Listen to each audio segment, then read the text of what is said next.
Welcome to Success Factors. I'm your host, Brenda Siri. I am super excited about my guest today. If you live in Dallas, Houston, or Austin, Texas, or even frequent vacation in Acapulco, Mexico, you might have eaten in one of my next guest restaurants. I'm joined today by Alberto Lombardi. He's the owner of several of Dallas's, Houston, and Austin, Texas's finest restaurants. It is a pleasure to have you here today. Well, thank you for having me. Absolutely. It's a pleasure. Yeah, thank you. It's a pleasure It's for good to me see because you. I love your restaurants. I've eaten in many of them. So I can tell you your restaurants never disappoint. The food, the service, the attention to detail, it's just amazing, the culture that you've created in your restaurants. But what I've always thought about, which is kind of interesting, is it seems like restaurateurs sort of have a brand and stick with it, and you don't. You have such a variety of restaurants. Was this your dream as a child? Not really. What's happened is because I travel so much and I've been exposed to so many cultures. Sometimes I came out, just to give you an example, we went to London with my wife, and we went to visit all these beautiful restaurants. We went to this Chinese restaurant called Park Chinoise. Okay. And I said to my wife, Dallas, I don't see any Chinese at this level. I think I'm going to open a Chinese restaurant. And she said to me, but what do you know about Chinese food? I said, nothing. But I know where to get a good chef. Yeah. And what I did, I came home, we designed a beautiful restaurant. Then it's called Maison Chinoise. Then we just opened one in Houston or so. And what I did, I went to Las Vegas, the Wynn Hotel. Uh-huh. They have the best Chinese restaurant called the Wynn Ling. Okay. Really the best. Okay. I went to eat there 3 times. I met the chef. I make him an offer, and now he's here with me. Wow. That's it. You see. Fantastic. I mean, to run a restaurant, you can run any restaurant. Right. You just find the right people that they know that particular cuisine. Right. That's amazing. Yeah. I know you were born and raised in Italy. So as a child, thinking about your dreams and what you wanted to be when you grew up, were you thinking about owning restaurants as a kid? I think, no, I think I've been very lucky to find where I was. Actually, I dropped out of school when I was 13. 13, wow. And I started to work in a restaurant business as a busboy, in the hotel, in a restaurant. And I discovered something that made me get up in the morning and love what I was doing. And I've been so lucky because many people, they find difficult to find that reason, right. That love for passion that you need to have to enjoy your life. Right. And I was so lucky, then I found it at an early stage, and after that I continue I worked in Venice when I was 15, 16. Then at 17, I decided to leave Italy, and I went to Germany for 1 year, in Berlin. Then I went to Belgium to work in Brussels and Knock, then it's like the Riviera of Belgium, for 3 years. Then I went to Norway, Oslo, always for the adventure. Mm-hmm. No? And I worked in Oslo for 6 months. And then I went to apply to work in a luxury line cruise ship. And I got the job as a waiter. And we went around the world for 2 years. And you were how old when you did this? I was 21, 22. Wow. Yeah. And it was amazing because it gave me the opportunity to go all over South America, all over Africa, Australia, New Zealand, China, Russia, pretty much everywhere. Right. And then my girlfriend and I, we left the ship in Miami and said, let's visit USA. And we started to work in Miami for about 6, 7 months. Then we want to visit San Francisco. We went to San Francisco. We stayed there about 1 year. And then we came to visit a friend in Dallas. And my first wife, she got pregnant. We had kids. Then I had to decide I cannot travel anymore. Right. I need to figure out how to make a living. And I start to work at the Fairmont Hotel. At the time, there used to be a room called the Venetian Room. Oh, yes. You remember the I Venetian do. Room? I'm from California and I know it well. Okay, well, Yes. with Mr. Sweet, the owner over there. And I managed the Venetian Room for 2 years, Okay. 75, 76. With the biggest star at the time, Tony Bennett, the Manhattan Transfer, Frankie Avalon, Lou Rawls, Ginger Rogers, Charisse. I mean, and I used to entertain all of them. I used to go and play tennis with Tony Bennett. Oh, wow. I mean, it's amazing. I had such a good experience. Sure. Over there. It was amazing. Sure. Wow. So do you think that all of this travel around the world, the time on the cruise ship, is this sort of what has made you expand the portfolio of restaurants that you own today? Yeah, I'm sure I would have done much better to stick with one, you know, but you need to follow what you love. And to me, they excite me. If I would have to do the same thing every day, it would kind of not exciting. Right. I mean, because you've got French, I mean, Latin American, Asian, bistros, of course, Italian, but, you know, it was such a diverse brand of restaurants that's so different, I think, than a lot of... We have Italian, French, Chinese, Japanese, and Latino. I mean, it's... and I love that, you know, because when you travel, when we travel, we discover something new, and I say, wow, you know, maybe Dallas needs to have something like this, you know. Right. And it's good for Dallas, but it's good for me too, you know, because it keeps me excited all the time, you know. Yeah. Something new. Yeah, absolutely. I mean, the diversity in your restaurants is incredible. Yeah.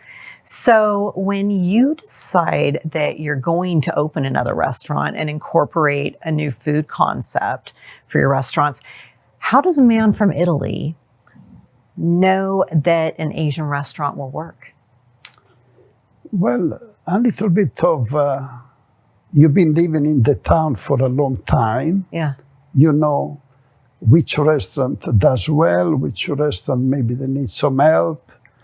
And I think today the people, they travel much more than they used to. I agree with that. People are much more international. And to expose people, just to give you an idea, to Chinese food, different way, presented in a different way, I think people accept that.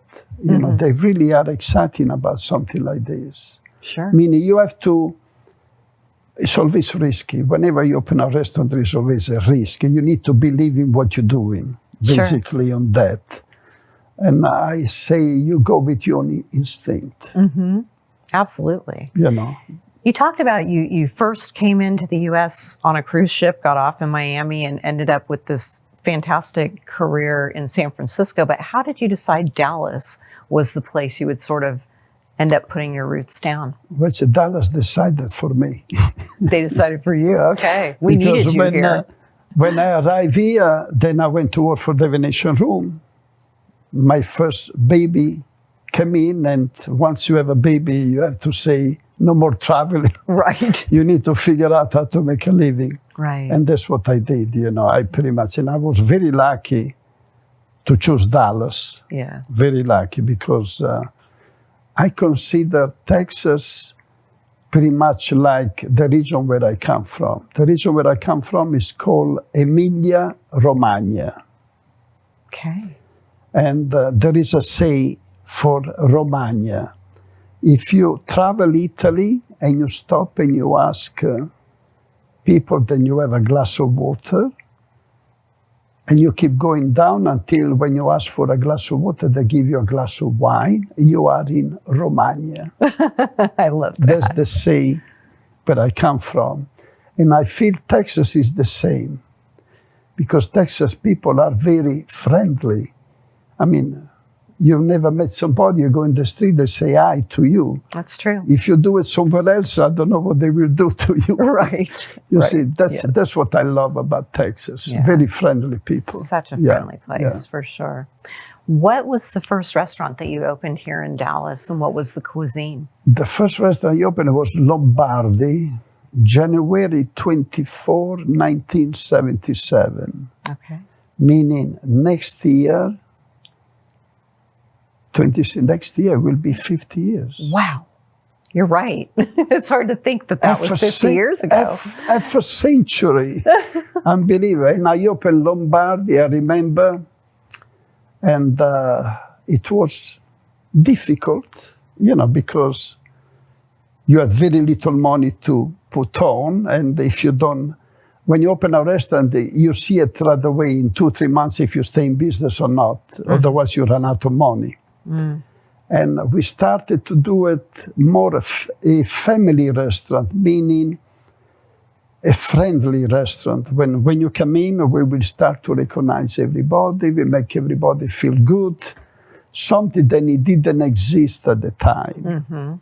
I remember then I dressed all the waiter with the double brazier, with the pochette over there. And everybody thought that everybody was an owner. I mean, we treat everybody as an accent, right, working for me. Right. And we create a place to be. Right. Sometimes not so much for the food, but for the experience. And I continue today to do the same thing. Yes, you need to have good food, but if you don't have good experience, I don't think you want to come back. You can go to so many other places. Yeah, absolutely. I can attest to this because my husband and I frequently have brunch at one of your restaurants, and they know us. And when we come in, we feel like, we're part of the family. Yeah. And so you have trained your people and created that atmosphere. Yeah, when I talk to my people, I say this has to be our secret weapon. The way we take care of the customer, we need to take care of them like nobody else can do the same thing. If you do that, you can stay in business forever. You're right. Yeah, that's amazing. That's the thing. I love it. You're right. You're going to stay in business forever. Yeah. Well, you're obviously very passionate about the industry. And I always tell people, in my line of work, I tell them, you really have to feel passionate about what you do to be successful. So when you wake up every day, what ignites the passion in you? Well, like I said before, then I was very lucky, young age, to have that kind of passion. And believe it or not, at my age, I still have it every day. I love to go to the restaurant. When I go to the restaurant, I like to go to every table, talk to everybody, Sure. It makes me feel good, and also it makes the restaurant feel like then it's not a corporation, it's a family restaurant. There is somebody there. Right. Then this is very important. Absolutely. At the same time, they told me also that in order to live long time, you need to be social. And I'm social every day. I love that. I do. I love that. I know one thing you're passionate about is olive oil, and I have one of your beautiful hand-painted bottles on my kitchen counter at home. So tell me more about how you decided to get involved in adding olive oil to your portfolio. Well, I have a good friend. Then we grew up together pretty much. And they have a beautiful place in Calabria. Calabria is the last region before Sicily, Yeah. Actually, from the last point of Calabria, Sicily is about 2.5 miles away. Okay. You can see it, no? And she's been selling the olive for so many years to other people. And I say to her, why we don't do our own olive oil? And I went to see her. But first I say, let's do a special bottle. And my wife and I went to Umbria in Gubbio. We went to see a small family that makes ceramic bottle. That one is a ceramic bottle. Yes, it is. And painted. Yes. We ordered 2,500 bottles. Then we shipped the bottle to Calabria and fill them up with olive oil. Actually, I went over there, and with the tractor, I drove the tractor, then it has two arms, then it goes around the tree. You shake the Shakes it? tree, Wow. and there is a nest underneath. Then you pick up the nest, you pick up the olive, then you go to the front oil, then where they do the olive oil. And after 4 or 5 hours, the olive oil was coming down. Oh, wow. It was amazing, it's beautiful experience. Yes. Because the olive oil that you buy today on the store, you don't know where it comes from, and you know what else they put inside. This one is 100%. Actually, every morning I get 1 spoon, soup spoon, and every night before I go to bed, I got the soup spoon. Okay, I better add this to Olive my daily regimen for sure. Yeah, it's pretty good with that. Yeah. Okay, I'm going to do it. Yeah. When I think about restaurants, I think about more than just a place to get food. You know, they're a place for celebration, right? I mean, my family has, gone to your restaurants for family celebrations, parties and events. What do you do to ensure that your customers have memorable events? Yeah, the way to do it is pretty much, I can give you an example. When you go to Bistro 31 in Island Park, we have a manager that is amazing, Michael. First thing, he knows everybody. He's the one that he goes to buy roses. If it's your anniversary, he put petal of flower on the table. Then you have a good waiter, like we have a waiter that is amazing. He's called Steven. When you go over there, he asks, the first thing he say, welcome home. You see what I mean? That's and amazing, we try to do the same thing everywhere. If there is an anniversary, everybody goes there to the table, a little cake, a little something. But the key is really to leave that impression that it's not about the food, but it's about the experience you had over there, and you want to go back there again. That's the key. I'll brag on something that happened to me at one of your restaurants. I was at Toulouse for brunch, and every time I go there, I love to have caviar. Sounds snobby, but I love caviar. And the morning that my husband and I went one time, they realized they had just sold their last caviar. And they came to me to apologize and said, but we will find some. And they ran across to Taverna and got some there. They got something.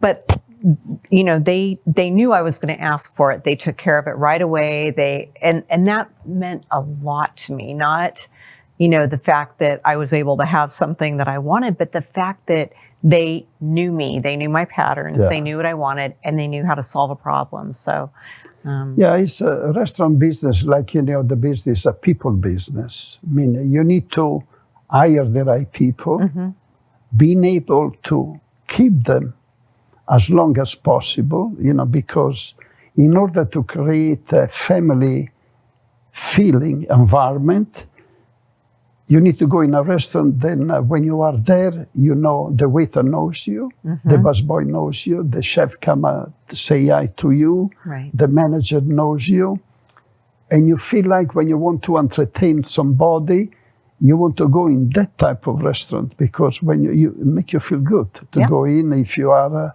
special occasion or for business, it's nice to be knowledge. You're right. When you are there, You're right. Yeah. You talked about when you do get into one of your restaurants that you like to go around and shake everyone's hands and talk to them. How often do you actually get into your restaurants? Actually, I do it almost 4 or 5 days a week. Wow. For lunch, for sure. For dinner, a couple of nights a week. If I go there, even if I go there with my wife to dine, before I even sit down, I go to every table because I know almost everybody. Yeah. I've been around for so many years. I love that. The funny thing is that sometimes you see people of certain age like me, they come to me and they say, I remember your father when he opened the first restaurant. And I say, no, this was me. Wow. Yeah, because sometimes they lost time, they Yeah. don't remember anymore and stuff Sure. like this, Sure. Yeah. Do you have plans to open more restaurants? We have another 2 coming up. Great. Yeah, we have one coming in before Legacy, Parker and Tollway. Okay. Used to be Kona Grill. Oh, yes, yes. You know the Yes, place? I know it very Yeah. well. We're going to do Parker Social. It's going to be a sport bar. Okay. Well, that's really different for you, huh? Yeah, again, something Something new. something new, but a different one. I mean, the design is going to be amazing. And then also the food. Sport bar, you eat the same type of food. Yeah. We want to create something a little more, still affordable, but a little more healthy. A little more healthy. And we're going to have a beautiful LLD screen, the really technology of today. Yes.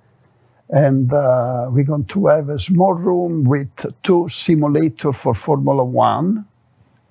Fun. With a big screen. I mean, we can compete with each other. We can see each other over there. It's going to be very fun. Good. And we should be open before the end of May, ready for the World Cup. Oh, Because fantastic. the World Cup starts June 13 until the end of July. Yeah. Nice. And what's Yes, the going other to be. restaurant you're opening? And the other restaurant is in Houston. We're going to open Mar y Sol, Okay. a Latin place. We already have 3 restaurants over there in Houston. We have Lombardi Cucina. Actually, then we have a speakeasy called Segreto. Oh, is that Italian for cigarette or cigar? Yeah. Okay. Segreto. Then we have Toulouse. Uh-huh. Then we have Maison Chinoise. Okay. And now we're going to do the Latin place, Nice. Mar y Sol, Very nice. going to So be- this will be in Houston. in Houston. Okay. Yeah, very, very nice. Yeah, That's it's going to be amazing. nice. Sounds lovely. So if anyone watching the show today has not had the pleasure of eating in one of your amazing restaurants, which would absolutely surprise me, we're going to show everyone information from your website on the list of incredible restaurants that you do own. And I can tell you that if someone hasn't had the pleasure of eating one of your restaurants, they're missing out, and they better hurry up and eat at one of these because fine many dining people, establishments. when I go and talk to people, many people don't associate that Lombardi owns Toulouse, owns Right. Taverna, owns Kai. Kai. Right, right, That's Yeah, absolutely. Who would think a little boy from Italy would come to America and have this diverse portfolio of amazing restaurants? this is, I never dreamed, even myself, I thought my biggest dream when I left Italy was to become a maître d' and go back to Italy. Okay. This was my biggest dream. You never know where you end up. No, you don't. That's beautiful. That's amazing, isn't it? I love it. I want to thank you so much for taking time out of your busy schedule. It's just been such a pleasure and honor to have you on the show Thank you for today. having me, and I want to see you at the restaurant. Let me know next time you're going. Well, I'm going to one on Saturday night, so That's beautiful. maybe we'll have lunch one day since you like Lombardi, lunch. no? Okay, Yeah. yes, we'll do it. That's fantastic. Well, ciao. Thank you for being here. Pleasure. All right. Grazie. Well, that is it for Success Factors today. Thank you so much for joining, and I'll see you next time. Bye.